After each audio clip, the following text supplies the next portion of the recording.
네, 오늘 성경 본문은 히브리서 11장 1절 말씀입니다. 오늘 성경 본문인 히브리서 11장 1절 말씀을 낭독하도록 하겠습니다. 하나님의 말씀 낭독하겠습니다. 믿음은 바라는 것들의 실상이요 보이지 않는 것들의 증거니. 아멘. 네, 광고 드린 대로 오늘 오전 설교는 캐나다 교육교회 교수님이시던 고제스 교수님의 설교를 읽는 설교로 봉사하도록 하겠습니다. 설교 후에는 시편 62편 1절, 3절, 4절을 부르도록 하겠습니다. 사랑하는 주 예수 그리스도 안에 있는 형제 자매님들, 우리에게 믿음은 삶의 핵심적인 요소입니다. 우리는 교회에 다니는 사람들을 어떻게 부릅니까? 신자, 즉 믿음을 가진 사람들이라고 부릅니다. 그렇게 신자인 부모들은 그들의 자녀가 하나님을 믿도록 기도하고 가르칩니다. 또한 신자는 세상에 믿지 않는 자들에게 그 믿음을 전하기 위해 말과 행동으로 노력합니다. 교회의 구성원자는 어떤 사람이라 하더라도 신자에게 있어 그런 믿음의 중심적 위치를 부인할 수는 없을 것입니다. 그렇다면 그런 믿음은 대체 무엇입니까? 성경은 이에 대해 여러 가지 방식으로 대답합니다. 로마서 5장 1절은 그러므로 우리가 믿음으로 의롭다 하심을 받았으니 라고 전함으로 그 믿음이 의롭다 하심을 받기 위한 수단임을 알려줍니다. 야고보서 2장 20절은 행함이 없는 믿음이 헛것이라고 전하며 그 의미는 참된 믿음은 자연스럽게 행함이 따라온다는 것을 선언합니다. 그리고 오늘 우리가 읽은 본문 역시도 믿음에 대해 말합니다. 믿음은 바라는 것들의 실상이며 보이지 않는 것들의 증거라고 말입니다. 그와 같이 믿음은 여러 가지 방면에서 접근할 수 있는 것이며 그 중 하나가 오늘 읽은 히브리서 11장 1절에 기록된 말씀입니다. 그렇게 히브리서 11장 1절이 믿음에 대한 유일한 정의는 아니지만 여전히 우리에게 아주 중요한 말씀입니다. 그 당시 신자들은 믿음의 이런 측면을 무시했던 것처럼 보이고 오늘날의 성도들도 이 본문을 쉽게 오해할 수도 있습니다. 오늘 저는 히브리서 11장을 통해 하나님께서 전하시는 믿음의 측면에 초점을 맞추어 하나님께서 신자들에게 믿음에 대해 가르치십니다 라는 제목으로 설교하고자 합니다. 그리고 이 믿음이 무엇인지에 대해 세 부분으로 나누어 함께 살펴보므로 짧아 보이는 이 구절 안에 담겨있는 풍성한 복음을 함께 나누도록 하겠습니다.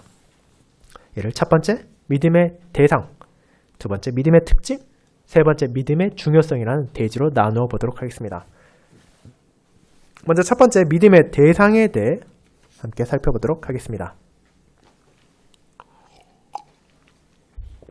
형제자매 여러분, 히브리서 기자는 믿음에 대해 바라는 것들의 실상이라고 말합니다. 그렇다면 여기에서 말하는 바라는 것들이란 대체 무엇입니까? 이 바라는 것들의 대상은 우리가 생각할 수 있는 모든 것들을 포함하는 것입니까?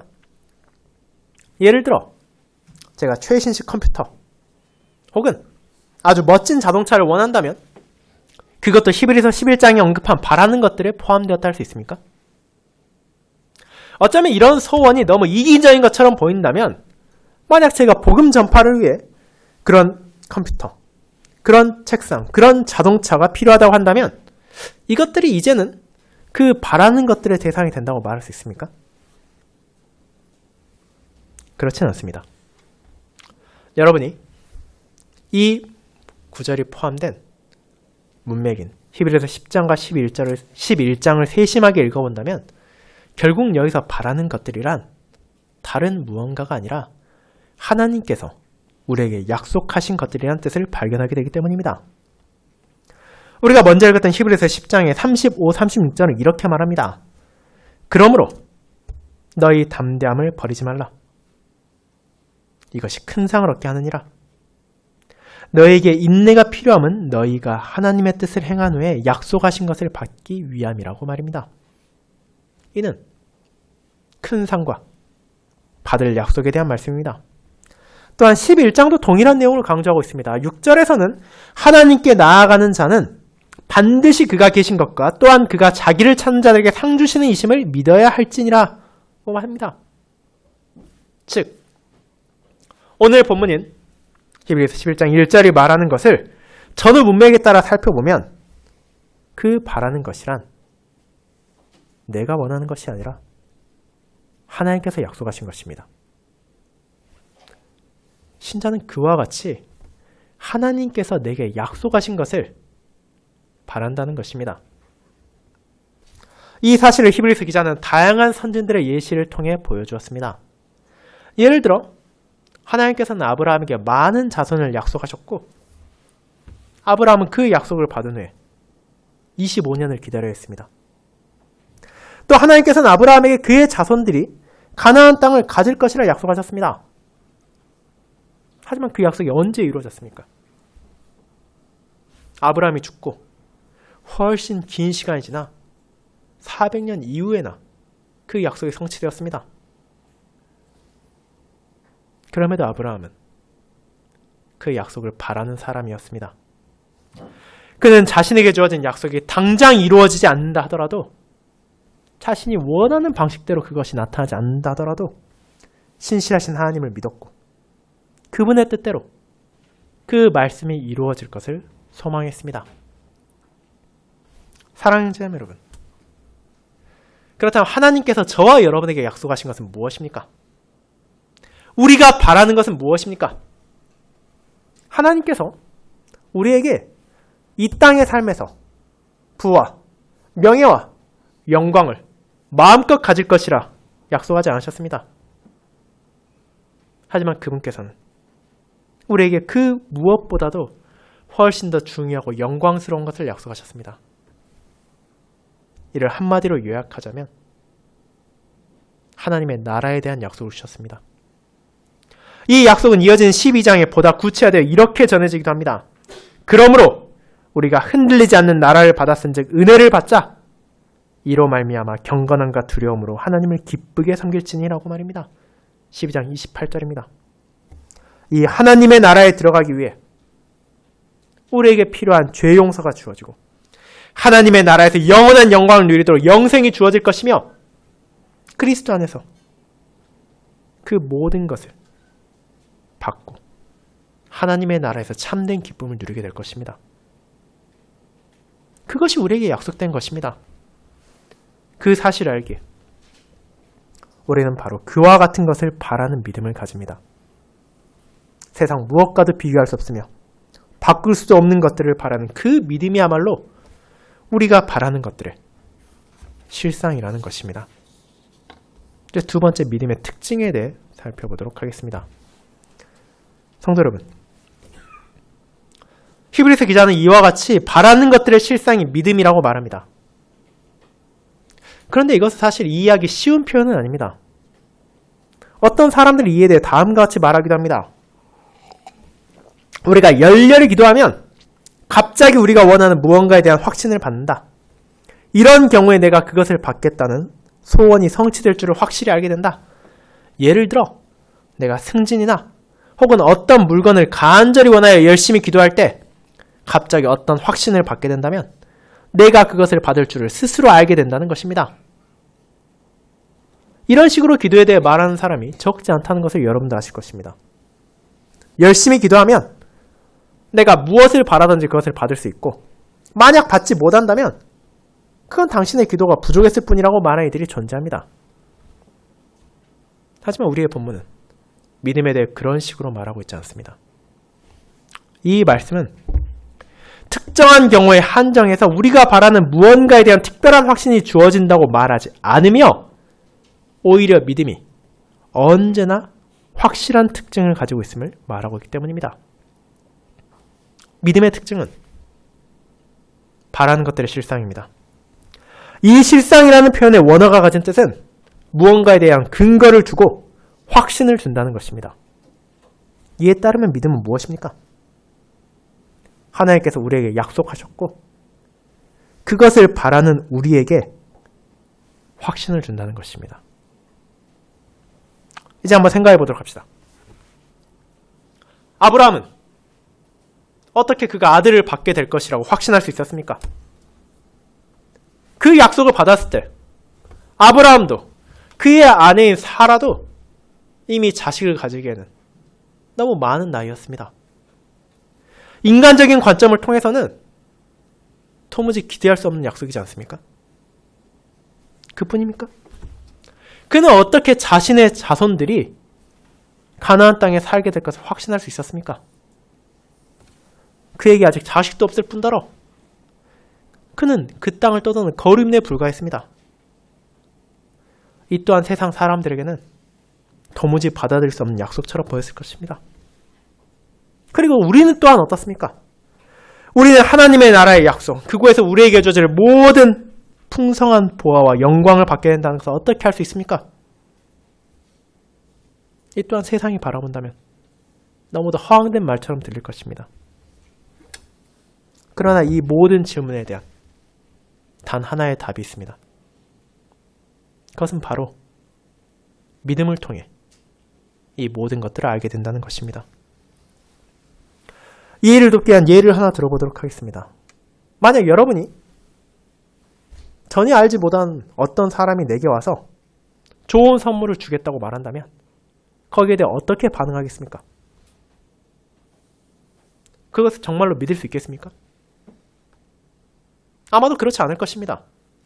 그 사람이 내게 좋은 것을 주는 것을 떠나 정말로 뭔가를 주기나 할지, 혹은 그것이 사기를 치려는 방식이나 혹은 내게 해로운 것이 아닐지를 떠올리게 되며 믿음보다 의심을 먼저 하게 될 것입니다. 왜냐하면 내가 그 사람에 대해 전혀 모르기 때문입니다. 하지만 또 다른 케이스를 생각해 보도록 합시다.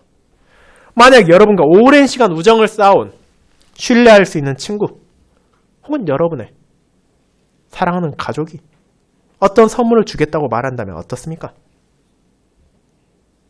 우리는 그것을 받을 것을 확신할 수 있습니다. 특별한 문제가 없다면 그가 말한 시간에 그가 약속한 것이 내게 주어질 것입니다. 그것은 우리가 가진 관계 안에서 그의 말이 진정성을 가지기 때문입니다. 그렇게 하나님께서 우리에게 좋은 선물을 주신다고 약속하실 때 신자는 그 약속을 믿고 그 약속된 선물을 받는다는 것을 확신할 수 있습니다. 왜냐하면 우리는 그분께서 어떤 분이신지, 그분이 얼마나 신실하시며 얼마나 자비로우신지를 그분의 말씀을 통해, 그리고 그분의 사역을 통해 알게 되었기 때문입니다. 심지어 그분께서는 사람과 다른 전능하시고 전지하신 분이십니다. 이 세상에서는 아무리 믿을 수 있는 친구라 하더라도, 아무리 사랑하는 가족이라 하더라도 어떤 원인 때문에 극단적으로 말하면 사고를 당하거나 갑작스럽게 병이 생겨 내게 약속한 것을 주지 못할 수도 있습니다. 하지만 하나님은 어떤 분이십니까? 그분의 뜻을 방해할 수 있는 어떤 존재도 없으며 그분의 은혜를 막을 수 있는 것도 없습니다. 하나님께서는 언제나 그분의 말씀을 신실하게 지키셨고 지키고 계시며 앞으로도 지키실 것입니다. 그렇기에 그분께서는 자신의 말씀대로 우리에게 약속한 모든 것을 주실 것입니다. 그 사실을 우리는 그분의 말씀, 성경을 통해 알게 됩니다.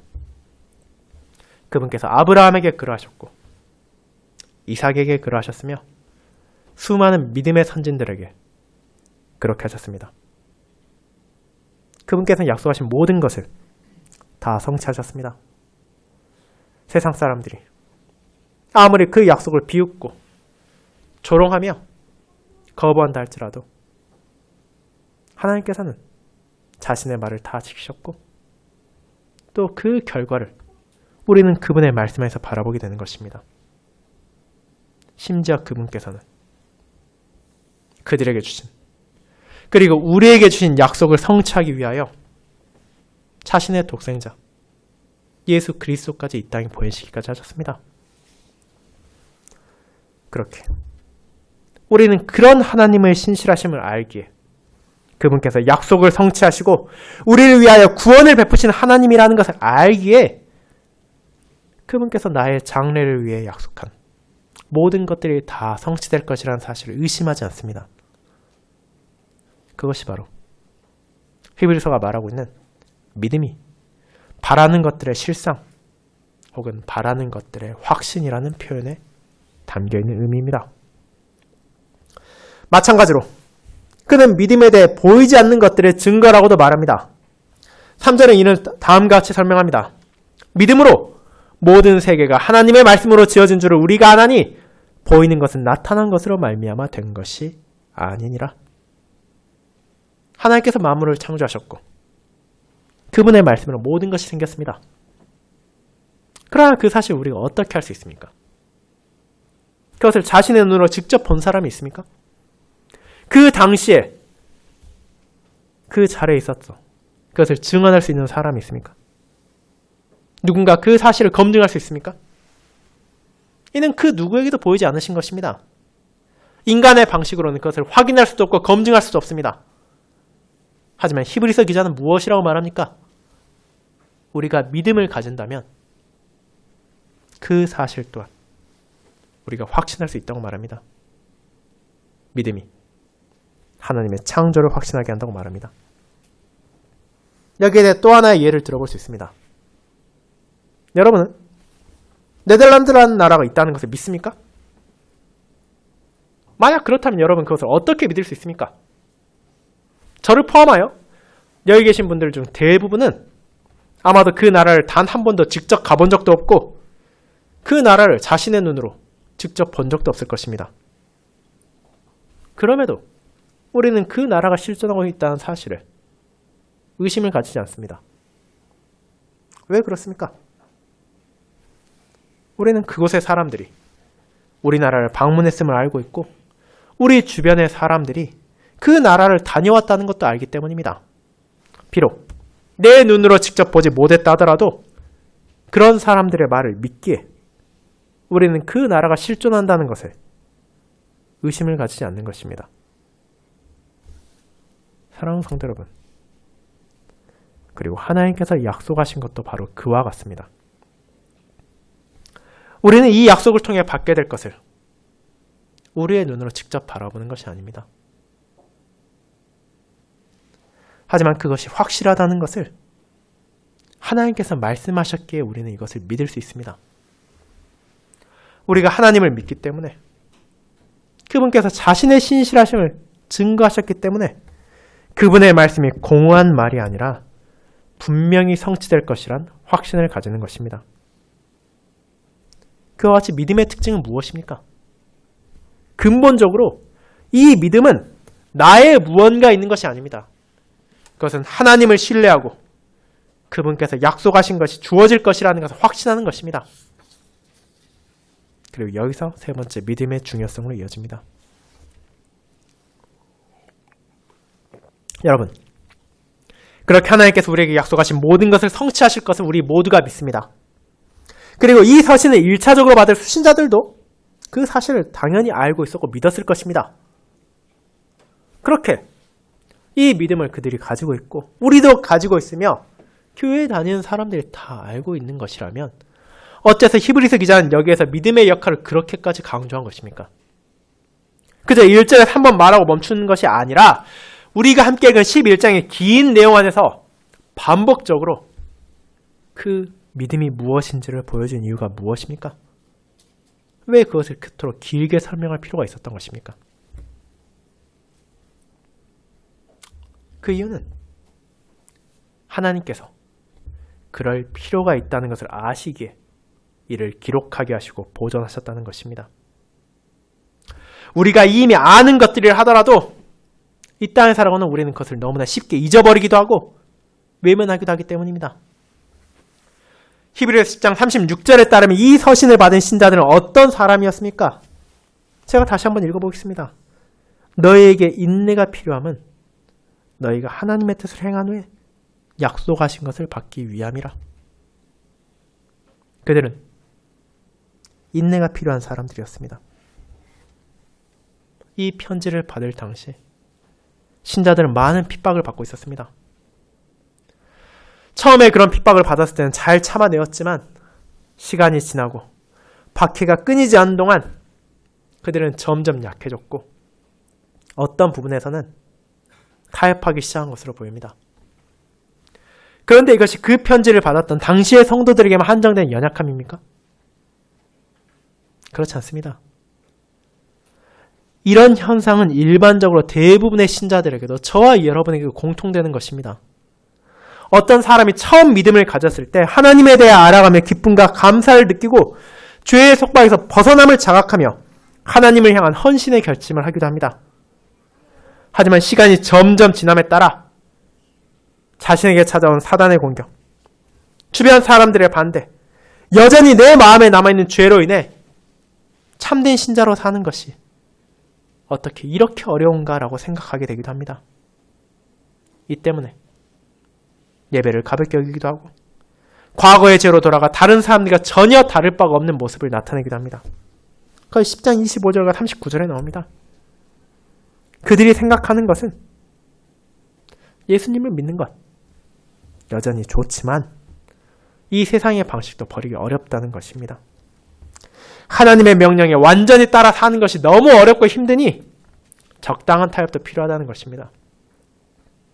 다른 사람의 인정도 받아야 되고 내가 숨 돌린 틈도 있어야 하며 약간의 일탈도 나쁘지 않다는 것입니다.